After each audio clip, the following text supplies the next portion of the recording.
சென்னை உயர்நீதிமன்றத்தின் ஆட்சி மொழியாக தமிழை அறிவிக்க வலியுறுத்தி மயிலாடுதுறையில் வழக்கறிஞர்கள் ஆர்ப்பாட்டம்.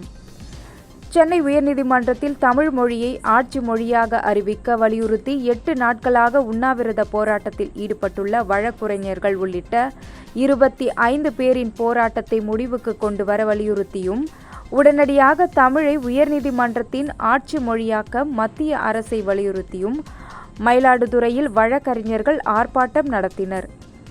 மயிலாடுதுறை ஒருங்கிணைந்த நீதிமன்ற வளாகம் முன்பு நடைபெற்ற ஆர்ப்பாட்டத்துக்கு மயிலாடுதுறை வழக்கறிஞர்கள் சங்க தலைவர் வேலு குபேந்திரன் தலைமை வகித்தார். இதில் வழக்கறிஞர் பலர் கலந்து கொண்டு கோரிக்கைகளை வலியுறுத்தி பேசி முழக்கங்களை எழுப்பினர்.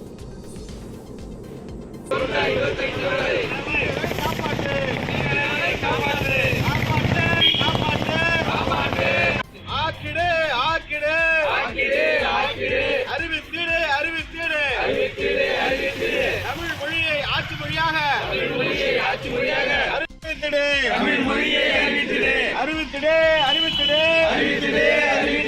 தமிழ் மொழியை உயர்நீதிமன்றத்தில் பேச்சுவார்த்தை நடத்து. உண்ணா நிலை போராட்டத்தில் ஈடுபட்டு வரும் வழக்கறிஞர்களோடு ஒன்றிய அரசு அறிவித்திடு.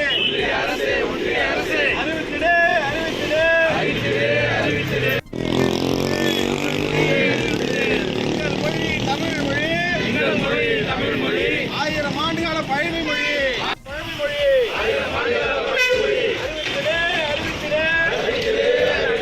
உயர்நீதிமன்ற ஆட்சி மொழியாக மத்திய அரசு வழக்கறிஞர் ஒற்றுமை வெல்லட்டும். ஆதரிப்போம். நீலை போராட்டத்தில் போராடும் வழக்கறிஞர்களுக்கு ஆதரவு தெரிவிப்போம்.